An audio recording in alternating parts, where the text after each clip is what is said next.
Okay, so today we are going to try to attempt the polishing evaluation. I have my mirror and I'm going to say my hand piece. So what we're going to do, the must-see is quadrant 1 and quadrant 4, which is right here, right here. So what I'm going to do is I'm going to pull this back and make sure that the patient is comfortable, all that good stuff. Make sure that you have got the correct polishing that you want to use. For mine, I'm going to use fine grit. We don't have too much staining. What I'm going to do is we're going to turn the patient away. And right now I am sitting at 8 o'clock. We're going to move the mirror away. It's really hard to do it with these. And you want to make sure that you have, the handle in the V, and you want to act like you have your put it in there.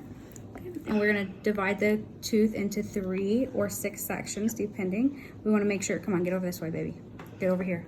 You want to make sure that you have your, I'm just going to hold it like this because it's too hard. You want to make sure that you have your cup flared out, and you want to go down the tooth 3 times.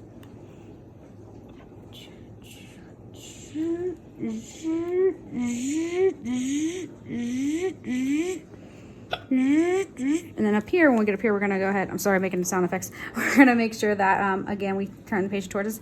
And then you can divide this into 6. So you would make sure that the cup is flared again. And then you want to make sure you go around the tooth.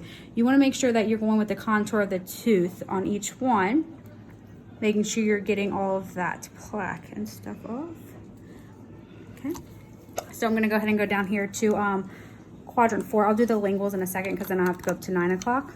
Or sorry, 11 o'clock. We'll move this down. I'm trying to do it the right way. Again, you want to go in your sections 6, making sure that cup goes around there. Make sure you're going the whole curvature of the tooth in 3 swipes. Trying to make sure that, sorry, this is extremely hard trying to hold this little pin, or the little pin.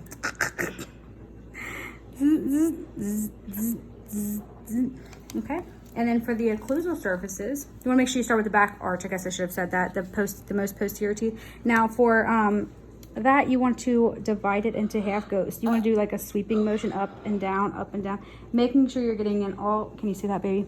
Making sure you're getting into all of the grooves. Sorry, my son is the one recording my evals.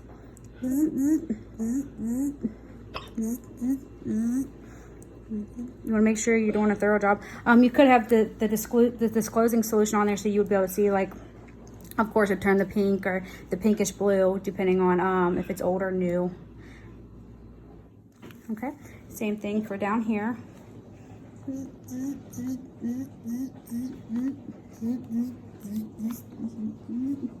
Making sure you're covering all surfaces. You don't want to hold on there too long, because if you do that, then you're definitely going to have an issue with causing damage, going in too deep, putting too much grit on there. And then you'd remember to keep dipping into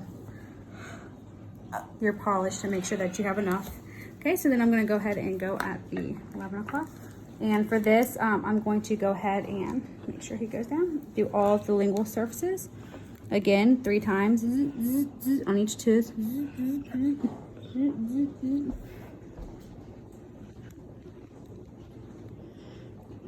Okay. And then we're going to go ahead and use the mirror to move the tongue that's in your way. Okay. It's kind of hard to do this, so again, 3 times, making sure you're flaring underneath that margin, so you can make sure you're getting any of that. Okay, so once you finish that, then you would do disclosing solution again to make sure, obviously you do the whole mouth, to make sure that you have removed everything, did a thorough job on getting everything off.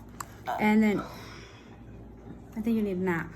And then after you are finished with all of that, there should not be any purple, bluish color, pink color once you are finished. And you did a thorough job, and that's it.